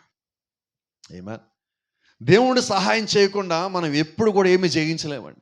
కొన్నిసార్లు మనం అనుకుంటాం, మన కండబోలతో జయించాం, మన జ్ఞానంతో జయించాం, నేను చాలా తెలివిగా ప్రవర్తించాను కదా అనుకుంటాం. తెలివి ఎప్పుడు కూడా నిన్ను ఉగ్రత నుంచి తప్పించదు. ఉగ్రత నుంచి తప్పించేది దేవుని యొక్క జ్ఞానం మాత్రమే. అది మనం ఎరగవలసి ఉన్నాం. గమనించండి, మన పైన ఉన్న దైవికం కాని వాటి అన్నిటినీ ఆయనే జయించు. ఎందుకు జయిస్తారంటే, ఎందుకనగా ఆయన మనలో జీవిస్తున్నాడు కాబట్టి. క్రీస్తు మనలో జీవించినప్పుడే మనం జయిస్తాం. ఆయన మనకి బయట జీవిస్తా ఉన్నప్పుడు బైబిల్ చెప్తున్నట్టుగా, యేసుక్రీస్తు అన్నట్టుగా యోహాను సువార్త 15వ అధ్యాయంలో, నాకు వెలుపట ఉండి మీరు ఏమీయూ చేయలేరు, మీరు నా యందు నా మాటలు మీ యందు నిలిచి ఉన్న ఎడల. ఇప్పుడు ఆయన మాటలు మన లోపల ఉండాలా, మనం ఆయన లోపల ఉండాలా. అప్పుడు దేవుడు జయించగలడు మనలో ఉండి. జయించేది దేవుడే. అయితే దేవుడికి మన శరీరాన్ని, మన ఆత్మని ఆయనకి అప్పగించినప్పుడు అప్పుడు క్రీస్తు లోపలికి వచ్చి మనల్ని జయించేవాడిగా ఉంటాడు. ఈరోజు మనం ఎంత ప్రయాసం ఎందుకు పడతామంటే, దేవుడు లోపలికి రావాలి. ఎందుకు దేవుని లోపల రావాలి, ఎందుకు వాక్యం లోపల రావాలి, ఎందుకైనా ఆత్మను మనం పొందుకోవాలంటే, జీవించి ఉండగా నువ్వు దేవుడిని కానీ పొందుకున్నట్లయితే నీకు మరణం లేకుండా దేవుడు చేస్తాడు. ఇది మన ప్రయాస, ఇది మన భారం. చూడండి, ఆయన ఇప్పటికే దాన్ని చేసను, మనము స్వీకరించినట్లుగా అది మన చేతుల యొద్ద పడి ఉండను. దేవుడు మన జీవితంలో జయించాడు, దేవుడు మన జీవితంలో కార్యాలు చేశాడు. అయితే ఇప్పుడు దేవుడు చేసింది ఏంటంటే, ఆయన అన్నింటినీ జయించి ఆయన మన ముందు పెట్టాడు. ఇప్పుడు అదేం చేయాలి, నువ్వు నేను తీసుకోవస్తున్నావు, యాక్సెప్ట్ చేయవస్తున్నావు. రక్తము ఆయన కాల్చాడు, కృప ఆయన ఇచ్చాడు, రక్షణ ఆయన ఇచ్చాడు, పరలోక మార్గము కూడా ఆయన ఇచ్చాడు. అన్నీ ఇప్పుడు మన ముందే ఉన్నాయి. తీసుకోవాల్సింది ఎవరు? నేను తీసుకోవాలి. I have to come myself to accept it, to receive it, to claim it. నేను దాన్ని తీసుకోవాలి, దాన్ని అంగీకరించాలి, దాన్ని ఒప్పుకోవాలి, దాన్ని పొందుకోవాలి దేవుడి దగ్గర నుంచి. అన్నీ ఆయన ఎక్కడ పెట్టాడు. గమనించాం, మనం హాస్పిటల్కి వెళ్తాం, డాక్టర్ గారు మనం పరీక్షించాడు, టెస్టులు చేశాడు, అన్నీ అయిపోయినాయి, మెడిసిన్ ఇచ్చారు. ఇప్పుడు మెడిసిన్ తెచ్చాం, మన టేబుల్ పక్కనే ఉన్నది, బాటిల్ టేబుల్ పక్కనే ఉంది, ప్రిస్క్రిప్షన్ టేబుల్ పక్కనే ఉన్నది. ఇప్పుడు తగ్గాలంటే ఏం చేయాలి? అవునా? ఇప్పుడు దేవుడు కూడా ఏం చేశాడు, ఆయన అన్ని జయించాడు, మరణాన్ని జయించాడు, శక్తిని ఇచ్చాడు, కృపనిచ్చాడు, బలంనిచ్చాడు, జ్ఞానంనిచ్చాడు, అన్నీ ఇచ్చాడు. అన్నీ మన దగ్గర పెట్టాడు. బాప్టిజం ఇచ్చాడు, మన ముందే పెట్టాడు. రక్షణ ఇచ్చాడు, మన ముందే పెట్టాడు. స్వస్థ ఇచ్చాడు, మన ముందే పెట్టాడు. అన్నీ మన మంచం పక్కనే ఉన్నాయి. ఏం చేద్దాం? ఆ డాక్టర్ మంచోడు కాదు. ఎందుకని? ఆ డాక్టర్ దగ్గరికి వెళ్ళి చూపించుకున్నాను, లక్షలు ఖర్చు పెట్టా, కానీ తగ్గలేదు. ఏంటి కారణం? ఈ డాక్టర్ దగ్గరికి వెళ్ళాం, తగ్గల. ఏం చేస్తాం? అమ్మటే ఇంకో డాక్టర్ దగ్గరికి వెళ్ళాం, అక్కడికి కూడా పోయాం, తగ్గల. ఏం చేస్తాం? ఇంకో డాక్టర్ దగ్గరికి పోయాం. 3 డాక్టర్ అన్నాడు. ఇంతకుముందు ఎక్కడికి వెళ్ళావు? ఆ పెద్ద డాక్టర్ దగ్గరికి వెళ్ళాను. ఆయన బాగానే చూస్తాడే, ఆయన ఏ మందులు రాశాడు? ఇదిగో చూడు, మొత్తం ఇవన్నీ రాశాడు. సరే, ఇంకా తర్వాత ఎక్కడికి వెళ్ళావు? ఆ డాక్టర్ దగ్గర, 2 డాక్టర్ దగ్గరికి వెళ్ళా. ఆయన ఏమి ఇచ్చాడు? ఇదిగో చూడు, ఇవన్నీ ఇచ్చాడు, మందులు ఇచ్చాడు, చీటీ చూడు, మొత్తం ఇలాగే ఉంది, తెచ్చి ఇచ్చాడు. ఈయన అన్నాడు, అమ్మ నేను ఇచ్చినా కొడుకు తగ్గదన్నాడు. అదేం డాక్టర్ అంత మాట అన్నారు, మీ గురించి బాగా బయట పెద్ద పేరన్నాను. కాదమ్మా, మొదటి డాక్టర్ ఇచ్చాడు, ఆయన ఇచ్చిన మందులు మంచియే. 2 డాక్టర్ ఇచ్చాడు, ఆయన ఇచ్చిన కూడా మంచియే. మరి నాకు తగ్గలేదు అంటుందామా అంటారు. అందుకే నేను ఇచ్చే కూడా తగ్గదు. ఏంటి సమస్య ఏంటి చెప్పండి? నాలో ఉందా, మీలో ఉందని అడిగిందా? నీలోనే ఉంది అని. కారణం ఏంటి? మొదటి డాక్టర్ ఇచ్చిన మందులో నువ్వు ఒక్క టాబ్లెట్ వేసుకున్నావా? 2 డాక్టర్ ఇచ్చాడు, ఒక్క టాబ్లెట్ వాడావా? ఇప్పుడు నేను కూడా ఇస్తా, ఏం చేస్తావు? వాడు, ఇంకో డాక్టర్ దగ్గరికి పోతావు. సమస్య ఏంటి? వినపడలేదండి? సమస్య ఏంటి? అది తీసుకోవట్లా. ఇప్పుడు కూడా నేను చర్చికొచ్చా, కూర్చున్నా, నేను తీసుకోవట్లా. సమస్య ఏంటి? పని చేస్తుందా? అది అంటే ఈరోజు సంఘం ఏ స్థితికి వచ్చిందంటే, చర్చికి వచ్చి కూర్చునే దాకా వచ్చిందండి. సంతోషమే కదా? ఇక్కడితో సంతోషపడితే సేవకుండా అవ్వను. ఏం చేద్దాం ఇప్పుడు? ఏం చేద్దాం? తీసుకోవాలంటే ఏం చేయాలి చెప్పండి? ఎవరు తీసుకోవాలా? మనకు ఒక అలవాటు ఉంది తెలుసా? వరస్ట్ హ్యాబిట్ ఉంది మన ఇళ్ళల్లో. చెప్పనా? మనకి జ్వరం వస్తే టాబ్లెట్ ఎవరు వేసుకోవాలి? కానీ ఇంట్లో వాళ్ళందరూ మన దగ్గరికి వచ్చి చెప్పిపోవాలి. ఏమని? లే, కూర్చో, లే, ఎప్పుడు అలా పడుకుంటా, అలా పడుకుంటే ఎలా లేగు, లే, టాబ్లెట్ ఇదిగో, మంచి ఇదిగో పక్కన పెట్టి మళ్ళీ ఇటు వస్తారు. మళ్ళీ అక్కడే ఉంటుంది అది. చర్చిలో కూడా ఇదే పరిస్థితి. దేవుడు ఎందుకు పాస్టర్ని మాత్రమే కాకుండా డీకన్ పెట్టాడు? పెద్దలు ఎందుకు పెడుతున్నాడు? ప్రజలు ఎందుకు పెడుతున్నాడు? సంఘాలు ఎందుకు పెడుతున్నాడు? ఎవరో ఒకళ్ళు వచ్చి మనకు చెప్తానే ఉన్నాం. ఏమని? తీసుకోండి, లోపల వేసుకోండి.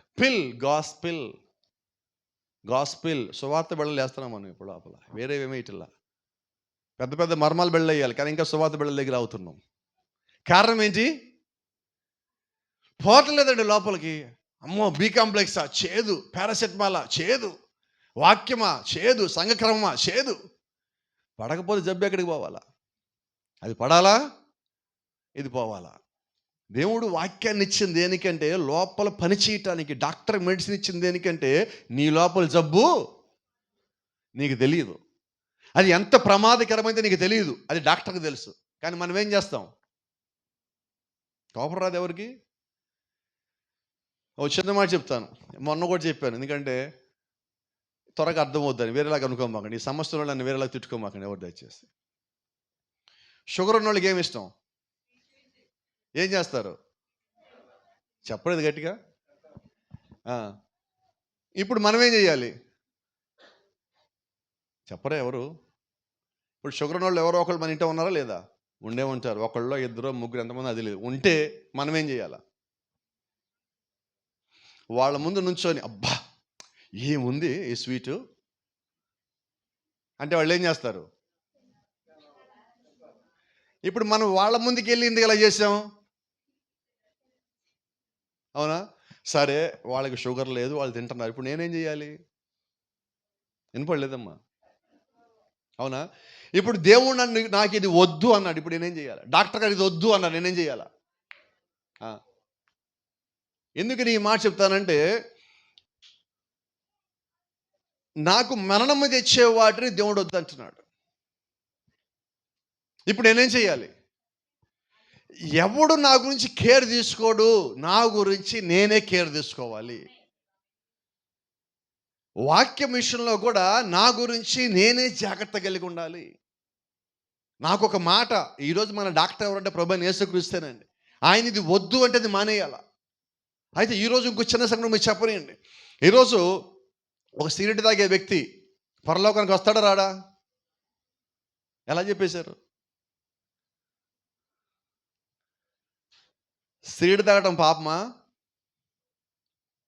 మీరు గమనిస్తే అది పాపం యొక్క లక్షణం. పాపం యొక్క లక్షణం మీరు గమనించండి. ఇప్పుడు అందరికీ వైరల్ ఫీవర్స్ ఉన్నాయి, దాదాపుగా ప్రతి ఇళ్లలో కూడా ఈ సంవత్సరం వచ్చిపోయినాయి. కోవిడ్ తర్వాత మళ్ళీ ఈ సంవత్సరం అందరికీ ఈ రకమైన ప్రాబ్లమ్స్ వచ్చినాయి. డాక్టర్ దగ్గరికి వెళ్ళాం, మన ఫీవర్ వచ్చిందని. డాక్టర్ ఎమ్మడే మెడిసిన్ రాశాడా? రాయలా. ఏం చేశాడు? ఏం టెస్ట్ చేశాడు? బ్లడ్ టెస్ట్ చేశాడు, నువ్వు వెనక్కి తిరిగి అన్నాడు, గాలి పీల్చన్నాడు, నోరు తెరువు అన్నాడు, నాలుగు చూపించన్నాడు, కంటి కింద లాగాడు, ఎన్ని చేయాలి అన్ని చేశాడు. చేసి లాస్ట్కి ఏమన్నాడు? నీకు ఒకటే బిళ్ళ రాశాడా, 2 బిళ్ళలు రాశాడా? సువార్త బిళ్ళలు అందుకని చెప్తున్నాను. రాశాడు. కారణం ఏంటంటే జ్వరానికి ఒకటి రాసి సరిపోతుంది, దగ్గు ఉన్నది, జలుబు ఉన్నది, కళ్ళు పడుతుంది అంటున్నాడు. ఇవన్నీ అడుగుతున్నాడు. కారణం ఏంటి అమ్మా చెప్పాలి నువ్వే. ఎందుకనంటే ఇవన్నీ లక్షణాలు. ఈ లక్ష్యాలన్నిటిని బట్టి నీకు వచ్చిన వ్యాధి నిర్ధారించబడుతుంది. అబద్ధమాటము, మోసం చేయటము, సిగరెట్ తాగటము, మందు తాగటం, ఇవన్నీ లక్షణాలు. దీన్ని బట్టి వ్యాధి ఏంటి? అతిక్రమము, ఆజ్ఞ అతిక్రమము, అది వ్యాధి, అది పాపము, దాని యొక్క జీతము మరణము. కాబట్టి మనం ఏం చేస్తాం? లక్షణాలు చూసి పెద్దది మాట్లాడుకున్నాం. అసలైనది ఆజ్ఞాతిక్రమము. ఆజ్ఞాతిక్రమంలో చిన్న మాట చెప్పొచ్చా? విశ్రాంతి దినమున మీరందరూ తప్పక సమాజముగా కూడుకొనవలెను. ఈ మాట ఏం చేద్దాం? ఇది ఆజ్ఞనా? ఆజ్ఞనా కాదా? కాబట్టి ఇప్పుడు ఆదివారం మనం అందరం ఏం చేయాలా? మనకి ఇదే విశ్రాంతి దినం. తప్పక, మానక. సరే, ఇప్పుడు మానేసాం, ఏంటి సరే పరిస్థితి? ఆజ్ఞాతిక్రమమేనా? నువ్వు మానేయడానికి ఎటువంటి కారణం ఉండాలి? ప్రాణం పోయేంత కారణం ఉండాలి. ఈరోజు నాకు రావాలి లేదు పాస్టర్ గారు, ఏంటది? వస్తాలే పాస్టర్ గారు, నేను నీ చర్చికి నాకు ఏ చర్చికి పోతాను? ఇంకా నువ్వే దేవుడు మాకు చూపించిన సేవకుడు. ఎప్పటికైనా మీ సంఘానికి వస్తా, ఎప్పటికైనా నీతో బాప్టిజం తీసుకుంటాను పాస్టర్ గారు. నాకు గిఫ్ట్ ఇస్తున్నావు ఏంటి? ఇట్లాగే ఉన్నాయి. ఇప్పుడు పలకరిస్తాను కొద్దిమంది వీళ్ళకి, ఆగిపోయిన వాళ్ళ సహోదరులకి, లేదంటే కొత్తగా వస్తారనుకున్న వాళ్ళ దగ్గరికి వాళ్ళతో మాట్లాడిన వాళ్ళు అంటున్నారు, పాస్టర్ గారు చూస్తానే ఉండు, నేను నీ దగ్గర బాప్టిజం పొందుతా. నువ్వు ఆశ్చర్యపోతా, ఎప్పుడు బాప్టిజం నీకే తెలియదు. నా ఆశ్చర్యం నీకు కావాలని రోజు పడితే ఇంటికి వచ్చి ఆశ్చర్యం. నేను నువ్వు రక్షణ పొందాలి కానీ పొద్దుగూగులు ఇంటికి వచ్చి ఆశ్చర్యపడతా, గంటగా ఆశ్చర్యపడతా నేను. వస్తాలే పాస్టర్ గారు, ఎక్కడికి పోతాం? నిన్న కుదరలేలే పాస్టర్ గారు. ఇంకేంటి సంగతులు? నాకు ఇంకే సంగతులు వద్దు, ఆ సంగతి ఒక్కటే చెప్పు. నేను ఈరోజు చాలా ఫోన్లు మానేయడానికి కారణం ఏంటి తెలుసా అండి? చాలా ఫోన్లు చీటలా, నేను మీకు గమనించే ఉంటా. సంఘంలో చీట లేదనుకోండి, సంఘం ఎవరన్నా దాదాపుగా చీటలా ఫోన్లు చేసి ఇదేం వచ్చి నాకు తెలియదు. పాస్టర్ గారు చెప్పండి, ఏంటి సంగతులు, ఎక్కడున్నారు, మొత్తాన్ని బాగానే తిరుగుతున్నారుగా, బాగానే చేస్తున్నారు సేవ, ఇంకేంటి సంగతి, ఏది ఇంపార్టెంట్ అనుకుని ఫోన్ తీస్తాం.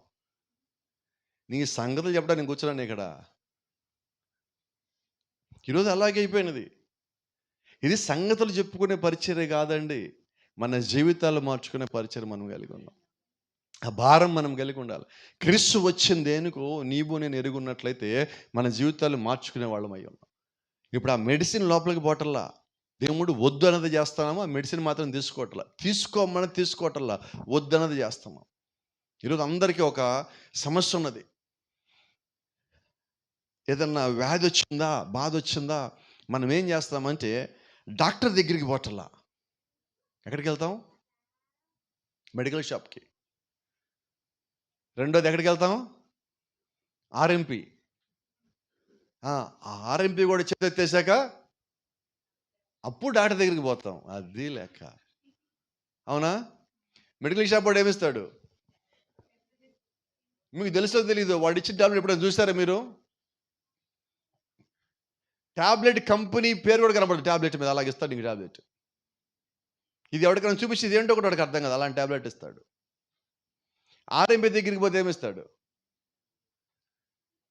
ముందు నువ్వు కూర్చో, నువ్వు సమస్య చెప్పబోతున్నావు, సమస్య నువ్వు ఆగు, ఫస్ట్ ఒక ఇంజక్షన్ అయ్యి ఫస్ట్. ఇప్పుడు చెప్పు ఏంటన్నావు? ఎందుకంటే ఇంజక్షన్ చేశాక నువ్వు 50 ఇచ్చేది. మన పెద్ద డాక్టర్ దగ్గరికి పోతే 300 ఇవ్వాలండి, 500 ఇవ్వాలండి. కానీ నీకు సంగతి తెలుసా, నువ్వు మెడికల్ షాప్ పోయి ఆర్ఎంపీ దగ్గరికి పోయి అక్కడ డాక్టర్ దగ్గరికి పోతే నీకు 10,000 కన్నా ముందుగా తక్కువ అవ్వదు. అది ముందే ఎక్కడికి పోతే అంతేనా? రైట్. ఈరోజు సమస్య వస్తే ముందు ఎక్కడికి పోవాలి? వినమలేదమ్మా. కానీ మనం ఎక్కడికి వెళ్తున్నాం? అడు తిరిగి ఇటు తిరిగి మొత్తం తిరిగి లాస్ట్కి ఆడికి వస్తున్నాం మనం. అదే ముందే నువ్వు దేవుడి దగ్గరికి పోతే, ముందే ఆయన సన్నిధిగా నువ్వు వెళ్ళినట్లయితే నీకున్న సమస్య పోదా, నీకున్న ఇబ్బంది తప్పిపోదా, నీకు రావాల్సిన ప్రమాదం తప్పిస్తానికి దేవుడు ముందే మార్గం ఏర్పాటు చేస్తే మనం ఏం చేస్తామని మన ప్రయత్నాలు అన్నీ చేశాక చివరికి అంతేనా? దేవుడు ఒక కృప నీ మీద ఉన్నది. నువ్వు ఎంతసేపు ఆయన కృపను పెట్టుకుని ఏలాడు, ఎంత ఏలాడతావు అంత ఏలాడు. ఎందుకంటే కృప నేను విడిచిపెట్టదు, నువ్వు వదిలిపెడితే తప్ప.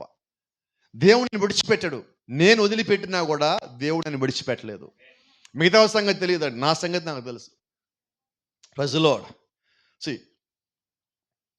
ఈ భూ సంబంధమైన పరిచర్లో ఆయనను మనం ఒక జయశాలిగా చూచున్నాము. యేసుక్రీస్తు భూమి మీదకి వచ్చినప్పుడు మనం ఆయనలో ఇక్కడ అన్నిటిని జయించిన వ్యక్తిగా చూసాం. ఆయన జయించనిది ఏదైనా ఒకటి ఉందా? భూమి మీదకి వచ్చాక రక్తమాంసంలో ఉన్నాడు, నీలాగా నాలాగా ఉన్నాడు. ఆయన శోధించారు, దూషించారు, హింస పెట్టాడు. అపవాది నేరుగానే వచ్చి ఆయన ప్రశ్నించాడు, ఆయనకి ఏమి ఇవ్వాలని ఆశించాడు.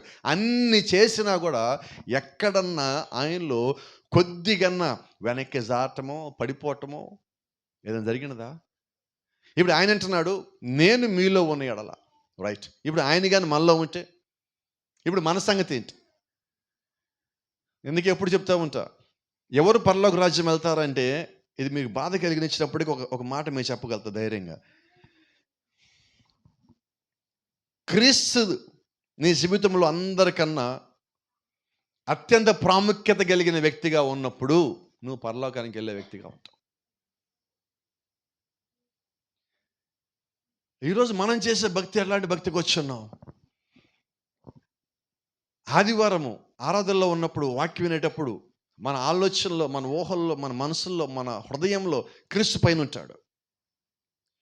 మిగతా పనులు మనం చేసేటప్పుడు, కొంతమంది వ్యక్తులను కలిసేటప్పుడు, కొద్దిమందితో మనం మాట్లాడుతున్నప్పుడు, కొన్ని పనులు మనం చేసేటప్పుడు, డబ్బు సంపాదించే పని కానీ లేదంటే ఇతరులకు కొన్ని చోట్లకి వెళ్ళే పనులు కానీ చేసేటప్పుడు క్రీస్తు తెలియకుండా మనం 2వ స్థానానికి 3వ స్థానానికి నెట్టేసి ఆ సొంత విషయాన్ని, ఆ సమయంలో వచ్చిన ప్రత్యేకమైన విషయాన్ని మొదట పెడుతున్నాం. కారణం చేత మనం పడిపోయే వాళ్ళగా ఉన్నాం. పడిపోవడానికి కారణం అదేనండి. నువ్వు ప్రతి సమయంలో పరిశుద్ధాత్మని కలిగి ఉండాలి. ఇదే వర్తమానం చెప్పేది. ప్రతి గడియ నువ్వు పరిశుద్ధాత్మను కలిగి ఉండాలి.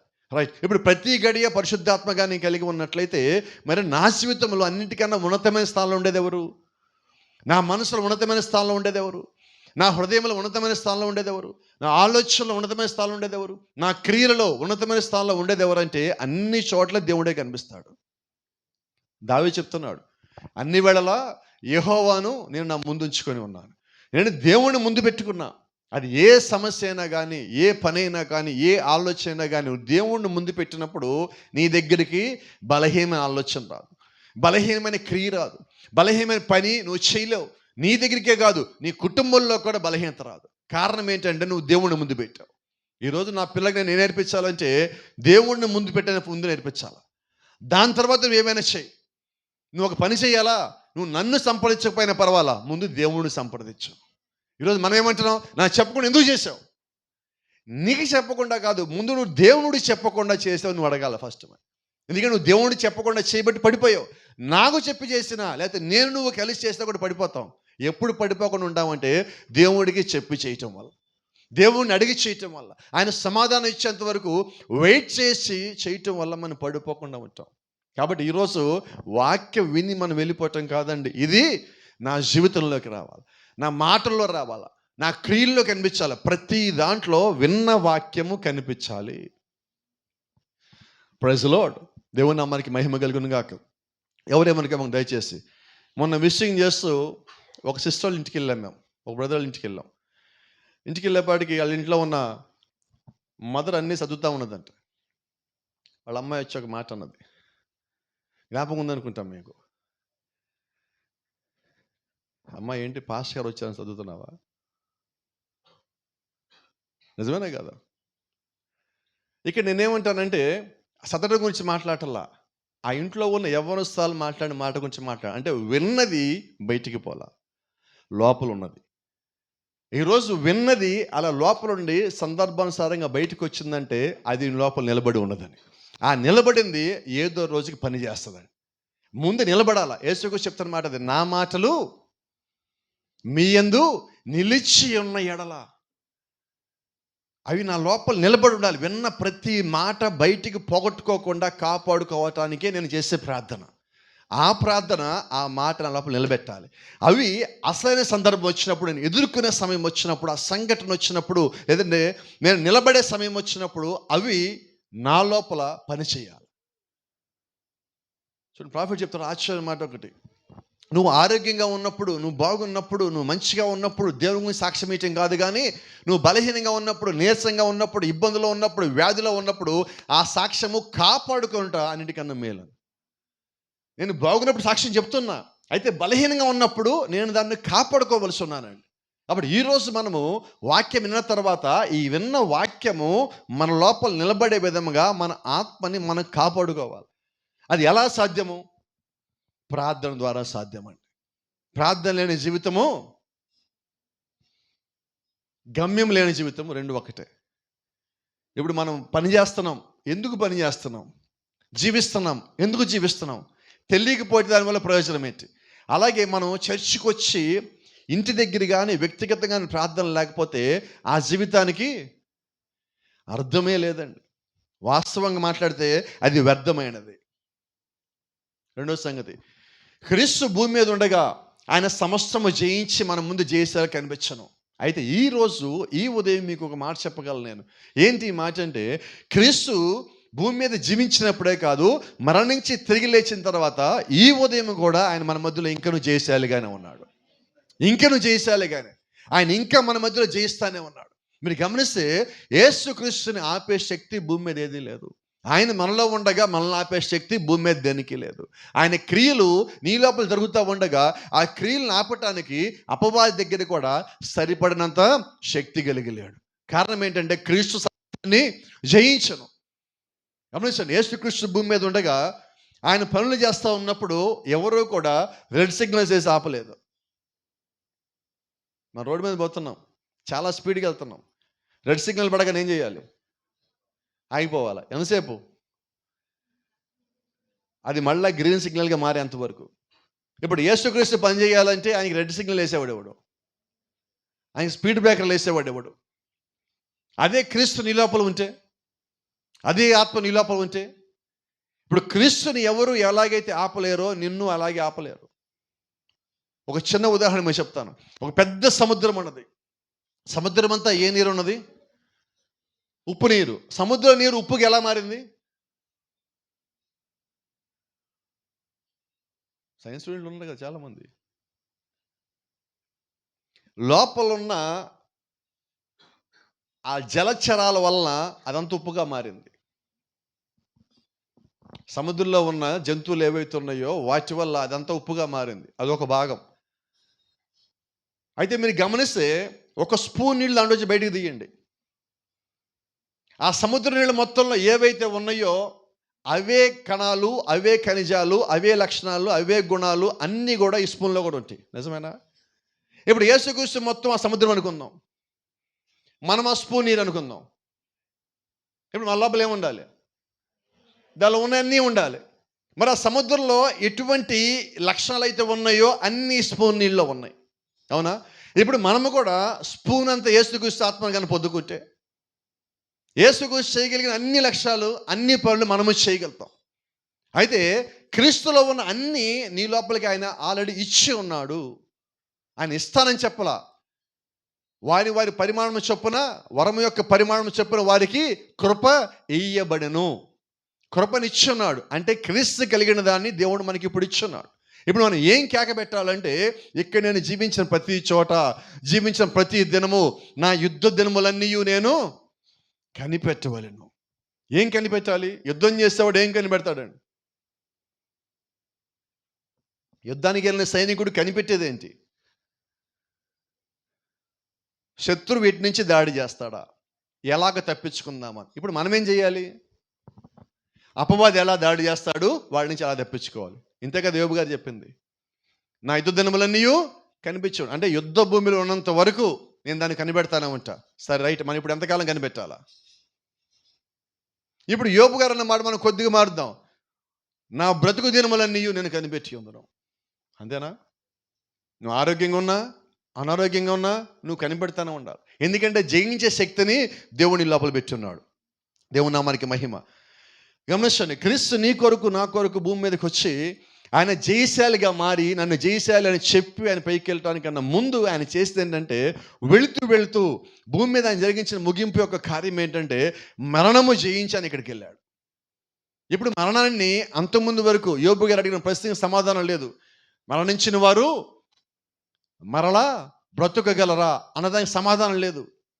అలాగ ఉండిన ఎడల నా బతుకు దినాలు మొత్తం కనిపెడతా అంటే, మనిషికి ఏంటి, చనిపోయి తిరిగి లేస్తాడని తెలిస్తే బతికి దినములని జాగ్రత్తగా ఉంటాడు. ఇది యోబు గారు అడిగింది. దీని కొరకు ఇప్పుడు దేవుడు ఏం చేశాడు?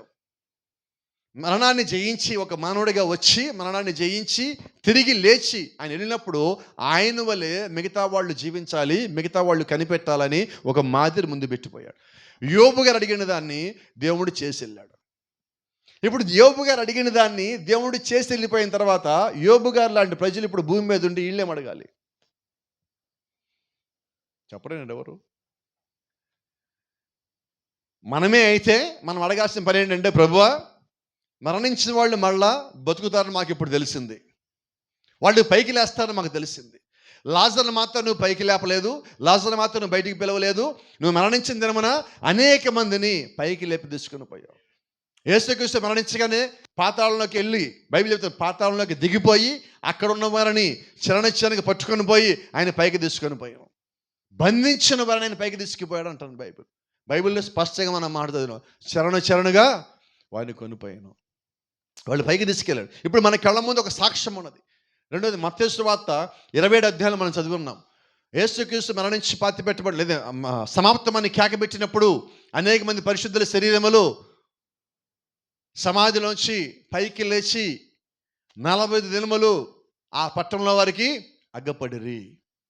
40 రోజులు వాళ్ళు కనిపించారు. ఎవరు వాళ్ళందరూ? నేను చెప్పనా? దాంట్లో యోబు కూడా ఉన్నాడు. ఇందాక కేక పెట్టిన ఆయన కూడా దాంట్లో లోపల ఉన్నాడు. ఇప్పుడు యోబు ఏం అడిగాడో యోబు దాన్ని పొందుకున్నాడు, ఎందుకంటే కనిపెట్టాడు కాబట్టి. తర్వాత ఇప్పుడు మన సంగతి ఏంటి? ఆయన కనిపెట్టాడు ప్రవక్త కాబట్టి దాన్ని పొందుకున్నాడు. బైబిల్ ప్రకారంగా ప్రవక్త అని చేసుకున్నవాడు ప్రవక్త ఫలాన్ని పొందుకుంటాడు. సేవకుడని చేర్చుకున్నవాడు సేవకుని ఫలాన్ని పొందుకుంటాడు. ఇప్పుడు యోబు, పాత నిబంధనలో ఉన్న ఆ యోబు, ఆ పరిశుద్ధుడు, ఆ నీతిమంతుడు, ఆయన కానీ ప్రవక్త అయినట్లయితే ఆయన అడిగిన దాన్ని దేవుడు నెరవేర్చాడు, చూపించాడు. మరలా తిరిగి లేస్తారంటే నేను జాగ్రత్తగా ఉంటాను కదా ప్రభువా అన్నప్పుడు చేశాడు దేవుడు. రెండో సంగతి, బైబిల్లో ధనవంతుడు ఉన్నాడు, జ్ఞాపకం ఉండదా? ఒక ధనవంతుడు, యవ్వనస్తున్న ధనవంతుడు యేసుక్రీస్తు దగ్గరికి వచ్చి ఒకసారి ఒక మాట అడిగాడు, అయ్యా నిత్య జీవం పొందుకోవాలంటే నేనేం చేయాలా? యేసుక్రీస్తు ఆయన చెప్పిన మాట జ్ఞాపకం ఉండదా? 10 ఆజ్ఞలను పాటిస్తున్నావా? చిన్నప్పటి నుంచి పాటిస్తానని అన్నాడు. Praise the lord. ఆయన అయితే నీకు ఒక్కటే కొదవగా ఉన్నది, నీకున్న ఆస్తి అమ్మి బీదలకిచ్చి నన్ను వెంబడించు. ధనవంతుడు ఏం చేశాడు? గొణుక్కుంటూ వెళ్ళిపోయాడు, సణుక్కుంటూ వెళ్ళిపోయాడు. రైట్. ఇంతవరకు మనకు తెలుసు. దీని తర్వాత కథ ఏంటో తెలుసా? అతను వెళ్ళి వ్యాపారం చేసి చాలా గొప్పగా సంపాదించి చాలా గొప్ప ధనవంతుడిగా మరణించాడు. పరలోక రాజ్యానికి వెళ్ళేసరికి పరలోక రాజ్యంలో ఆయన లేడు. బైబిల్ మీరు చూస్తే అతను పాతాళంలో ఉన్నాడు. అబ్రహాం పరలోక రాజ్యంలో ఉన్నాడు. అబ్రహామును చూసి ధనవంతుడు కేక పెట్టాడు, జ్ఞాపకం ఉండదా? తండ్రి అయినా అబ్రామా ఏమంటున్నాడు? నువ్వు నీటిలోని వేలు ముంచి అది నా పెదవులకు ఒకసారి తాకేసేంత మేలు. ఆ మాట అంట, అదొక మాట అంట, అబ్రామా నీ రొమ్మును ఆనుకున్నది ఎవరు?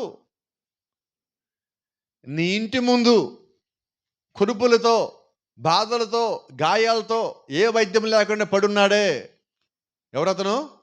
లాజరు ఇక్కడున్నాడన్న. ఇప్పుడు లాజరు ఎక్కడున్నాడు? అబ్రహాం ఎక్కడున్నాడు? ఆ ధనవంతుడు ఎక్కడున్నాడు? ఈ లాజరు, అబ్రహాము పరలోక రాజ్యంలో ఉన్నారు, ఆ ధనవంతుడు పాతాళంలో ఉన్నారు. గొప్ప సంగతి ఏంటంటే వాళ్ళిద్దరు ఏ ఫోన్ లేకుండా మాట్లాడుకుంటున్నారు. అబ్రహాం మాట్లాడింది ఆయన వినబడుతుంది, ఆయన మాట్లాడి నేను వినబడుతుంది. ఇప్పుడు అబ్రహాం అంటాడు, అయ్యా నేను నీ దగ్గర రావటానికి, నువ్వు ఇక్కడ రావటానికి మన మధ్యలో అగాధం ఉంది కాబట్టి నేను రాలేను. Praise the lord. అప్పుడు ఆ ధనవంతుడు కోరిక కోరాడు, నేను అక్కడ రావాలంటే ఏం చేయాలి? ఇప్పుడు చేయటానికి ఏమీ లేదు, భూమి మీద ఉండగానే నువ్వు చేయవలసి ఉన్నావు. అందుకని దేవుడు నీకు ప్రవక్తలను పెట్టాడు, అనేక మందిని పెట్టాడు, వారు మాట అన్న మేలు కదా.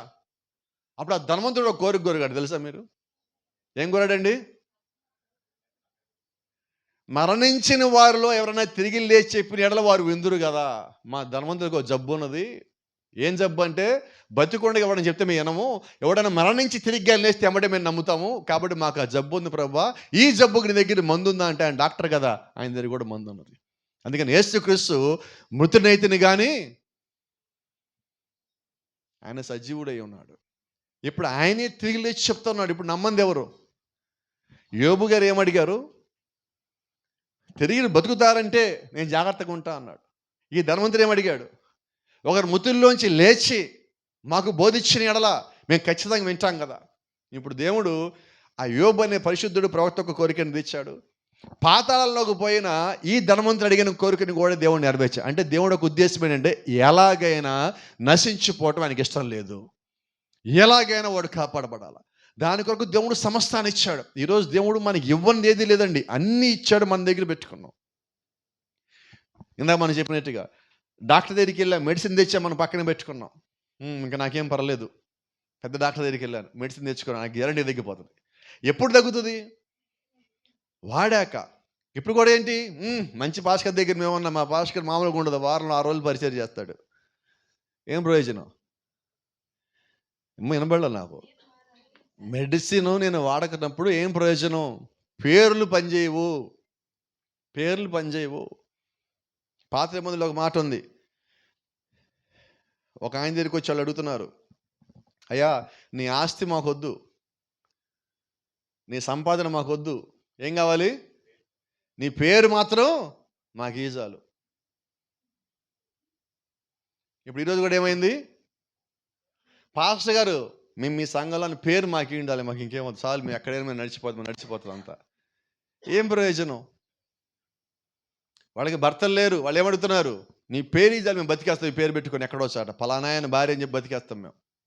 కానీ ఇక్కడ నడవదు. యేసుక్రీస్తు వాక్యము నువ్వు వినాలి, తీసుకోవాలి. నువ్వు జీవించాల. ఆ ధనవంతుడు కూడా యేసుక్రీస్తు వచ్చి చెప్పినప్పుడు అన్నీ విన్నాడు, కానీ వినబడలేదండి, తీసుకోలేదు. మరి ఈ ఉదయం మనం ఏం చేద్దాం? విని ఏంటి తీసుకోవటం అంటే? జీవించటం. ఈ రాత్రి ఈ ఉదయం మనం విన్నాము, దాని ప్రకారంగా జీవించినప్పుడు నువ్వు ఎంత గొప్ప వర్తమానము, ఎంత గొప్ప దేవుడు, ఎంత గొప్ప రక్షకుడు, ఎంత గొప్ప రక్తము, ఎంత గొప్ప కృప నువ్వు కలిగి ఉన్నప్పటికీ దానివల్ల నిష్ఫలం, నిష్ప్రయోజనం. అవి తీసుకున్నప్పుడు రక్తం పనిచేస్తుంది, కృప పనిచేస్తుంది, స్వస్థ పనిచేస్తుంది, రక్షణ పనిచేస్తుంది, వాక్యం పనిచేస్తుంది, విశ్వాసం పనిచేస్తుంది, ప్రార్థన పనిచేస్తుంది. ఏది? తీసుకున్నప్పుడు. ఈరోజు మనం వాటిని తీసుకోవచ్చున్నాం. అది తీసుకుంటే నువ్వు పొందుకునేది ఏంటో తెలుసా? క్రీస్తు మనకు ఒకటి ఇచ్చేలాడు, మరణము జయించి ఆయన వెళ్ళాడు. ఆ జయించే మరణాన్ని నీవు కూడా జయించగలుగుతావు. అది దేవుడు మనకు ఆల్రెడీ ఇచ్చి మన లోపల పెట్టి వెళ్ళాడు. కాబట్టి ఈ ఉదయం మనం ఏదో నేర్చుకోవాలి, తెలుసుకోవాలంటే ఒకటే, వింటున్నాం, లోబడుతున్నాం, ఇక మిగిలినది జీవించటము. ఇప్పుడు వినే స్థితికి మంచిగా వచ్చున్నాం, సంతోషం. 100లో 90 వచ్చినాయి మార్కులు మనకి. లోబడేదానికి 100లో 35, 45 వచ్చినాయి. ఇక రావాల్సింది ఏంటి? జీవించే దాంట్లో మనకి 10లు 15లు వస్తున్నాయి. కాబట్టి ఏం చేద్దాం ఇప్పుడు? ఇది కూడా పాస్ అవ్వాలా. రెండోది, వినటం 100% రావాలా, లోపడటం 100% రావాలా, జీవించడము 100కి 100 వచ్చినప్పుడు నీవు క్రీస్తు వలె జయించగలుగుతావు. ఆయన ఆత్మను నువ్వు పొందుకున్నప్పుడు జయించడానికి కావాల్సిన సమస్తము దేవుడిని చుట్టూ ఏర్పాటు చేశాడు. ఆయన వాతావరణం చుట్టూ ఉంచాడు. నువ్వు ధైర్యంగా అడుగులు ముందుకేయగలుగుతావు ఎప్పుడు? ఆయన ఆత్మను పొందుకున్నప్పుడు. జయించగల విశ్వాసం నీకు ఉన్నప్పుడు. ఆమేన్. God bless you. దేవుడు మిమ్మల్ని దీవించును గాక.